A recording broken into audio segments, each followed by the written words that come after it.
here with Mario Barth, world famous tattoo artist. Jesus. We are excited to ask you a few questions. So, we want to know a little bit about your story. So tell us how your story began, Mario.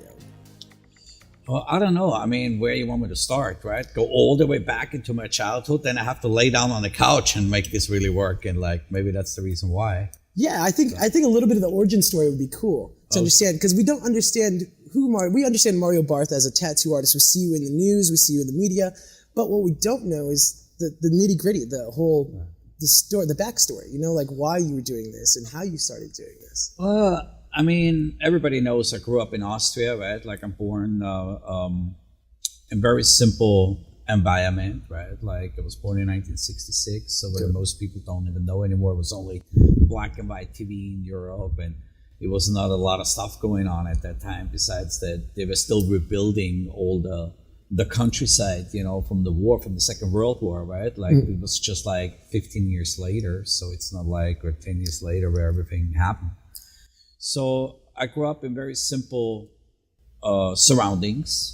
My parents had little things, and my father was working in a coal mine, and then my mother tried to be a hairdresser, and they had a kid, and not much to go by, right? So it's and I grew up in a converted chicken shed, which they made their apartment. And that's it. So we started there, and very simple, very outdoors a lot, on a part. And I had some simple friends. beginnings. It was super, super simple stuff. All right, cool. So as far as that, so that's where it began in Austria. So tattooing, how did tattooing become a part of your life? What was that first initial thought? I think the real initial thought started really when I became very active in a motorcycle scene. It's I got tied into it. I had some experience with tattooing before. My father had a tattoo. He had a forearm tattoo. He got in the military. So I grew up with somebody having a tattoo in the household. Got it. But he also explained to me that he did it with a big pen, needles, and it swelled up like crazy. And my mother hated it because it was his ex-girlfriend's name. So nobody could remove it, right? Yeah. So I grew up with that, and then I tried to do a tattoo on one of my so-called gang friends when I was around 12, 13. And, it was just a simple thing, But then really the time where I got caught up on it was somewhere around 18 years old. And I started to ride motorcycles. I got connected with the motorcycle scene in my hometown. And of course, automatically, as everybody knows, right, tattoos and motorcycle go along, and that's really where it started going. And I received my first tattoo. It was a half sleeve right away. It was a tattoo which has been done in an apartment, like anything else at that time. There were no tattoo shops.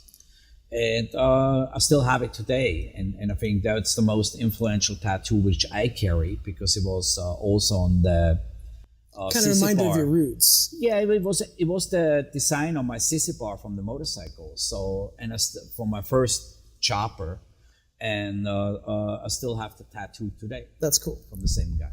That's really cool. How was it tattooing in Austria back in the day? Was it? Yeah, it was different than today, right? Or maybe not much different. We worked in the underground. We worked wherever we could. It was not a legal business, so.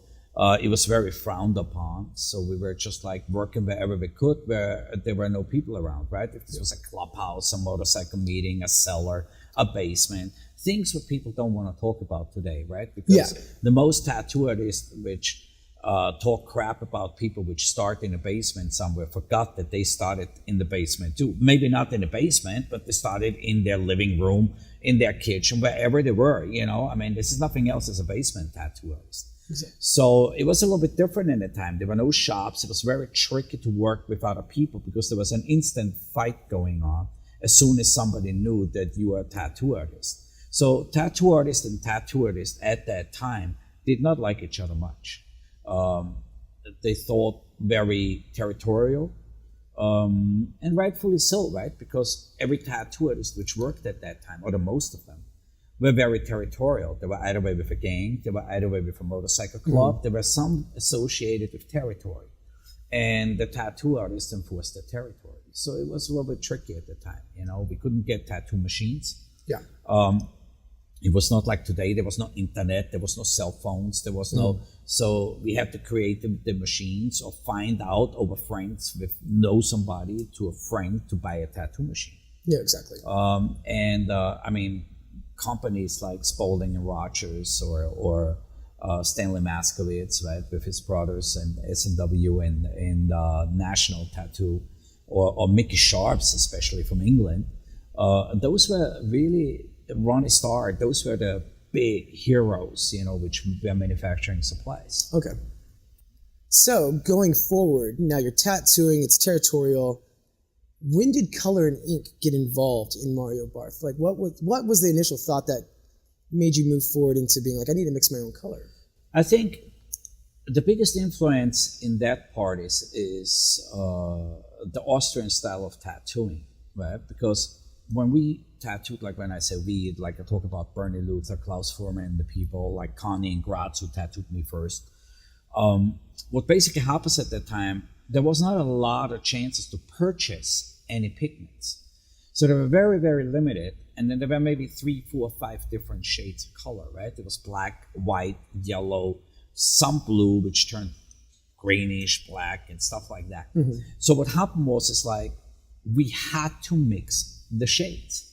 And I'm a trained screen printer and I have a completed degree in printing. So where graphic design was part of it. So I understood color theory.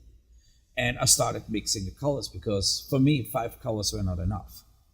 And then, of course, people had like always challenges with like, oh, you can't do a blue tattoo.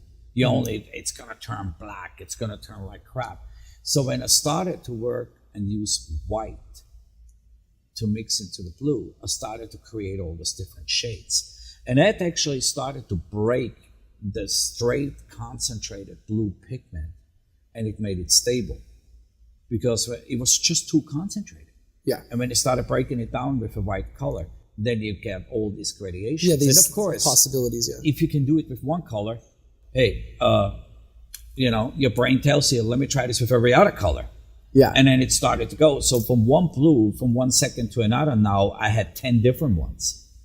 And okay. I experienced first with the different shades of blue, and that's really what made me famous in that part, that because nobody thought that you can do it. And at that time I said like, okay, let me do the reds, let me do the oranges, let me do the part. And I didn't intermix the colors a lot yet at that time. I was still staying in their individual line of field, right? Like individual oranges, reds, blues, but I didn't intermix it. And then somewhere later on, of course, through the influence of other artists who were watching my work, and I got influenced by them very much, I started intermixing, right? I added yellows to the blues and started to get turquoises and started experimenting. And at that moment, I started understanding that skin plays a huge factor as well. Yeah, okay. So you've mixed color, you're doing this at home, you're mixing color. What was the turning point that you were like, I need to make this a company? That this needs to be, what was that pivotal moment where you're like, you know what, I need to make this a reality? Yeah, as a lot of guys, right? I came out from a divorce and I was on the road. I was already on the road in America at that time. And I just lost everything what I got. Right? Like, so I had to give up my house. I have to give up my shop, which I worked for in Austria, which was the first legal tattoo studio in the country. And I needed to make a living. So a lot of people always ask me that, how do I get my colors? So they wanted me to give them the colors. I didn't sell them. I had no interest in it because I was a tattoo artist on the road. So I made this crazy idea. I think it was in Richmond, Virginia, where I just put out a book, or a notepad, and I wrote down 19 color set by Mario Barth, pre-order, and sold in sets only. And I think I made a price on it, $375, still the same price 20 years later. Oh, wow. It's like, and I went to the show And I think when I was done with the show, it was about 130 or 140 sets sold. Wow. And I didn't know how to freaking do it. It's like, So the universe told you. yeah, they just everybody signed up, and it's like, okay, I want one. I didn't get the money, but they were like, I want one. So what now happens is, it's like, though, everything looks different if you do this for 100+ people. If I do pigments for myself, I make one bottle. I didn't have 5,000 bottles. I mean, this is what it is in my house now. I had 50 bottles in my house. I didn't even know where to get it from. I didn't know where to get the pigment from. Yeah.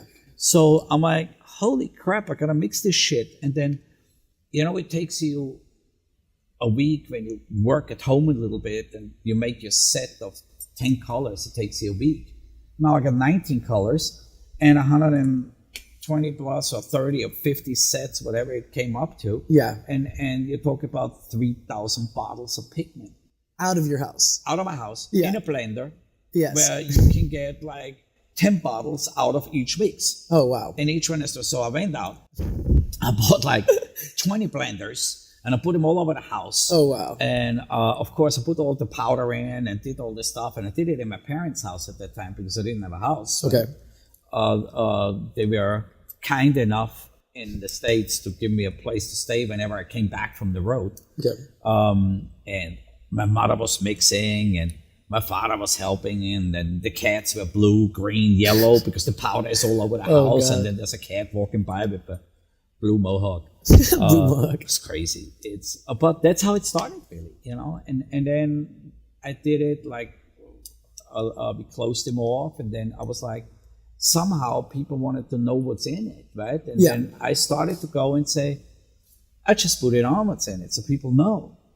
And I've never feared that people are going to go out and try to find the same product, because I always thought if you give them a product that they can use straight out and they like it, why would they try to recreate it? Exactly. It makes no sense, right? It's like if you go and buy a Ferrari and you like it, what? You go in your garage and build one? No, exactly. It doesn't work, So, and that's exactly what I did, actually. Celebrity tattoo artist, Mario Barth. So what was that moment? What was the moment in your life you were like, wow, I now have I've got a name for myself? Was it the color combined, or was it you were an artist first and then color came? Yeah, I'm no artist. I'm a tattoo artist who knows how to put some ink in some people's skin. It's like the main thing is like, I think we have to reconsider how this works, right? Like where we started tattooing in Austria, it was not like that we were somewhat guided with existing tattoo shops. Let's say the tattoo industry in England, right, or in America, where in the 50s and the 60s there were tons of tattoo shops which were creating flash tattoo, like American Eagle, USMC, military tattoo. So they had all this flash on the wall. The challenge in Austria was, at that time, there were no flash available, so no designs on the wall. So we had to create everything what came in. And I think it was a burden from the beginning, because it was always like, crap, I need some flash, I need to draw, I need to do something. You need like a reference image. Somehow, and then you have a customer coming in and you have 10 designs laying there, and he says, yeah, but I don't want that. I want a dragon. Yeah. And you're like, shit, I don't have a dragon, So I think we learned, or you adopted as a tattoo artist during that time, to just do whatever comes through the door. So not like that they were looking out picking A74, and so we were just forced to design. Yeah. And I think that was the biggest change what Austrian tattoo artists in general brought to this country. Like just the creativity in the fantasy level, really colorful, and not the norm what's on the wall. Yeah. So what happens is all the designs, people haven't seen it. They were like, what the hell is this? We were going into books like Frazetta or fantasy books or CD covers, and we copied them. There was not a standard for tattooing. Exactly. So you created the standard. Yeah, I mean, I think it was the movement at that time which came out from that area where there's not a lot of tattoo shops that where that got changed, that freedom of doing whatever you want. Right? Yeah. And it was not like because we wanted to do what we want, it was what we had to do. Yeah. We have no choice. So, and there's nothing wrong with flash on the wall. I mean, there's some people like J.D. Crowe. A lot of people don't know him anymore. They should do some research, which made people buku money. I mean, garbage pail full of money, because his designs were just incredible for every tattoo shop throughout the world, and they have been done thousands and thousands of times.